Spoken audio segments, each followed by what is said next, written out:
Good evening, students. In today's video, we will discuss the another plant hormone in the series of the plant growth regulators. In our previous video, we have discussed about the auxin hormone that was the first discovered and the most important hormone in the plants. The next one is the gibberellin. Same like the auxin, gibberellin is also a positive growth hormone. Cytokinin, auxin and gibberellin ये तीनों ही जो होते हैं आपके positive growth hormones होते हैं, growth को promote करते हैं प्लांट्स में। डिस्कवरी की बात करें अगर जिब्रेलिन्स की, तो जिब्रेलिन जो है वो फर्स्ट रिपोर्ट किए गए थे 1898 में। एक फार्मर थे, उन्होंने जापानीज फार्मर थे कोनिशी, उन्होंने अपने फील्ड में जो है नोट किया कि जो एक डिजीज होती है राइस में, बैकेने या फूलिश सीडलिंग ऑफ राइस बोलते हैं इसको। This bakanae disease is caused by a fungus that is the Gibberella fujikuroi that we know today. तो उन्होंने सबसे पहले नोट किया कि इस डिजीज से जो कॉज्ड जो वेराइटीज थी राइस की वो बहुत टॉलर होती थी as compare to normal rice, so size is taller.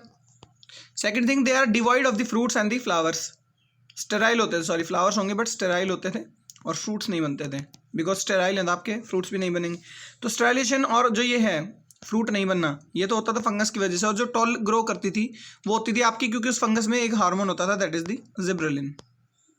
All दो उसको एक्सट्रैक्ट नहीं किया था उन्होंने, जो कोनिशी आपके साइंटिस्ट थे, but it was first reported कि कोई ना कोई केमिकल प्रेजेंट है जिसकी वजह से टॉलर होती है ये राइस की varieties as compare to the normal varieties which are healthy and not infected with the fungus fujikuroi. So this was the basis or the discovery of the gibberellin. Later in 1926 एक another scientist Japan में ही Kurosawa, उन्होंने discover किया gibberellin को। उन्होंने extract किया fungus से, किससे? Gibberella फिजिकुराई fungus ascomycetes का मेंबर होती है, तो उसके अंदर से उन्होंने जिब्रेलिन को एक्सट्रैक्ट किया। सो this is the proper discovery of the hormone gibberellin. और कॉजल ऑर्गेनिज्म जो होता था ये किसका था? ये फंगस जो है ये बैकेने डिजीज का, या जो आपकी फूलिश सीडलिंग ऑफ राइस जिसको बोलते हैं। तो राइस के अंदर डिस्कवर हुआ था जिब्रेलिन हार्मोन, और एक फंगस के अंदर, पर्टिकुलरली प्लांट से पहले फंगस में डिस्कवर हुआ था वो फंगस जो इस राइस में डिजीज कॉज करती थी, दैट इज द बैकेने और the foolish seedling of the rice. So it was about the discovery of the gibberellin.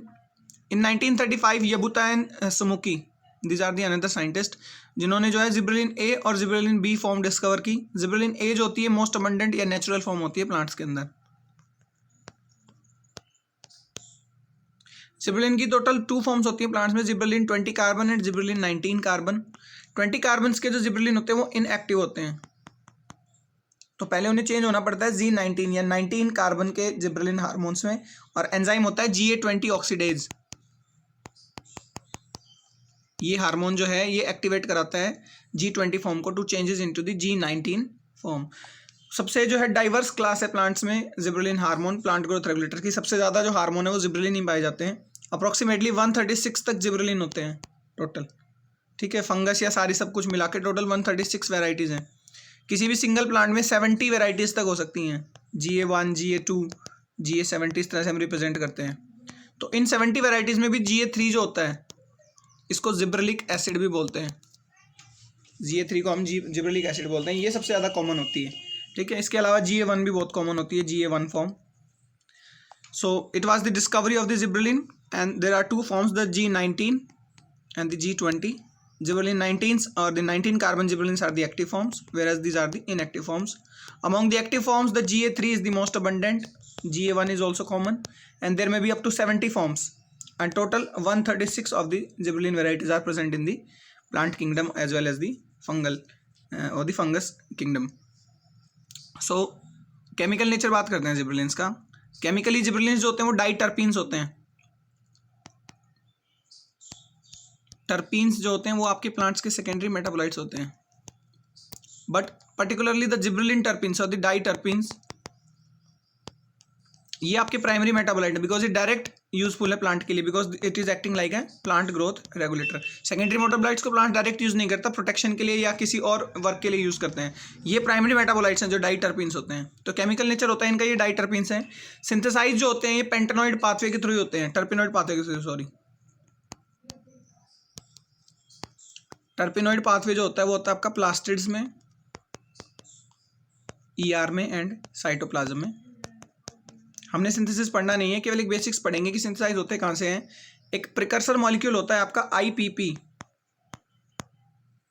IPP is the isoprenoid unit और the isopentenyl pyrophosphate. Isopentenyl pyrophosphate का क्या होता है? Isomerisation होता है, 5 फॉस्फेट और add होते हैं, 5 कार्बन फॉस्फेट, तो ये क्या होता है, जिरेनाइल पायरोफॉस्फेट में चेंज हो जाता है, जिसमें टोटल 10 कार्बन होते हैं। IPP में कितने 5 कार्बन होते हैं, GPP में जिरेनाइल पायरोफॉस्फेट उसमें 10 कार्बन होते हैं। अगेन आपका क्या होगा, इसमें एक IPP यूनिट ऐड होगी तो अगेन 5 कार्बन और ऐड होंगे, तो वो बनता है फर्नेसाइल डाइफॉस्फेट, उसमें 15 कार्बन होते हैं। फिर एक IPP यूनिट ऐड होती है, फिर फाइनली आपका जिरेनाइल डाइफॉस्फेट GGDP। तो इस तरह से 20 कार्बन्स का हमारे पास क्या बन जाता है, जिबरेलिन बन जाता है। और फिर जी ऑक्सीडेज से आपका 19 कार्बन का एक्टिव जिबरेलिन जो होता है वो सिंथेसाइज होते हैं। तो प्रिकर्सर मॉलिक्यूल जो होते हैं इनके वो होते हैं आपके आइसोपेंटाइल पायरोफॉस्फेट, उनमें हर बार एक IPP यूनिट ऐड होती रहेगी, it will become the geranyl pyrophosphate GPP, then again 5 carbon it will become the farnesyl diphosphate having 15 carbon, and again IPP it will form the jirenyl diphosphate which is a 20 carbon compound. So IPP is the precursor molecule for the synthesis of the gibberellins. So chemically these are diterpenes synthesized from the IPP, isopentyl pyrophosphate. Up to 70 forms are present in the plants that I have discussed earlier. GA1 and the GA3 both are the active forms because they all have the 19 carbon. So these are the most abundant form. GA3 is also called the gibberellic acid. सभी gibberellins को हम gibberellic acid नहीं बोलते, GA3 को हम gibberellic acid भी बोलते हैं या एंट जिब्रेलिन बोलते हैं। सो this is the structure of the ant gibberellin. This is the same point that I have discussed earlier. These are synthesized from the isopentyl pyrophosphate unit. So now we will talk about the main or the important functions of the gibberellin that are most commonly asked in the examination. First is the stem elongation. Same like the auxin, it also causes the stem elongation or the cell elongation. Individually they are not responsible for the cell division.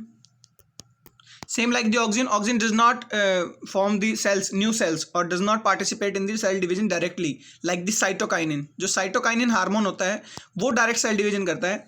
Auxin और gibberellin growth promoters हैं दोनों ही, almost similar भी हैं, but आपका क्या है, auxin और gibberellin direct cell division नहीं करते, जब भी साइटोकाइनिन के साथ प्रेजेंट होंगे तब सेल डिवीजन करेंगे। अदरवाइज इंडिविजुअली तो क्या करते हैं, सेल एलोंगेशन करते हैं, सेल का साइज बढ़ाते हैं। तो सेल साइज इंक्रीज करने के लिए ऑक्सिन्स में प्रोटीन्स होते थे, एक्सपेंसिन्स प्रोटीन्स। एक्सपेंसिन्स के बारे में हमने पढ़ा था कि एक्सपेंसिव प्रोटीन सेल वॉल की मिडिल लैमेला को डिग्रेड करके स्ट्रेच करते हैं सेल वॉल को। सेम लाइक द एक्सपेंसिन्स, जिब्रेलिन के केस में जो होते हैं आपके अनदर प्रोटीन्स होते हैं, दैट इज द जाइलोग्लूकन ट्रांसग्लाइकोलेज, इसको XET से रिप्रेजेंट करते हैं हम। सो जाइलोग्लूकन ट्रांसग्लूकोलेज सेम फंक्शन करते हैं, सेलुलोज को डिग्रेड करते हैं और सेल वॉल को क्या करते हैं, स्ट्रेच करते हैं for causing the cell elongation. So same like auxin, gibberellin also causes the cell elongation and the stem elongation. Stem के शूट एपिकल मेरिस्टम पे जितनी भी सेल्स होंगी उन सबको एलोंगेट करेंगे और एलोंगेट होकर क्या होगा, साइज इंक्रीज होगा सेल्स का। सेल डिवीजन तो होगा ही साइटोकाइनिन की वजह से, सेल्स बढ़ भी रही है काउंट में और इवन उनका साइज भी इंक्रीज हो रहा है, that's why stem will be elongated. Second thing, it will break the apical bud dormancy. हमने ऑक्सिन में पढ़ा था कि ऑक्सिन जो होता है वो एपिकल डोमिनेंस कोज करता है, जिब्रेलिन एपिकल डोमिनेंस कोज नहीं करता, बट इनडायरेक्टली क्या है आपका, एपिकल बड डोरमेंसी को क्या करेगा, ब्रेक करेगा। इट मीन्स अगर एपिकल बड जो पहले नहीं बढ़ पा रही थी किसी रीजन से, suppose these are the apical buds, और ये डोरमेंट हो गई, तो ऑफकोर्स लेटरल बर्ड्स प्रमोट होंगी। सो अगर आप ऑक्सिन नहीं जिब्रेलिन भी डाल देते हैं तो एपिकल बड डोरमेंसी ब्रेक कर देगा। तो अगर एपिकल डोमिनेंस बड डोरमेंसी ब्रेक होगी तो अपने आप ही एपिकल बड क्या होगी, ग्रोथ होगी।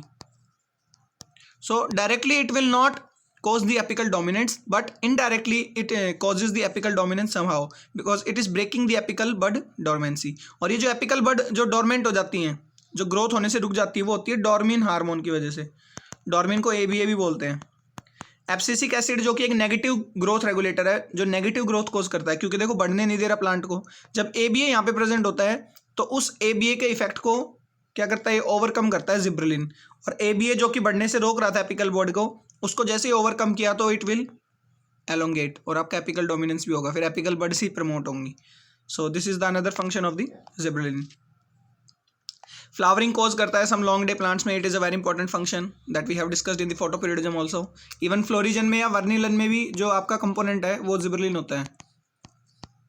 ऐसा माना जाता है कि उनमें भी जिब्रेलिन जो है वो उसका पार्टीशन होता है इन दी फ्लावरिंग हार्मोन्स। और सम लॉन्ग डे प्लांट्स में डायरेक्टली भी जो आपका जिब्रेलिन जो है फ्लावरिंग कोज करता है।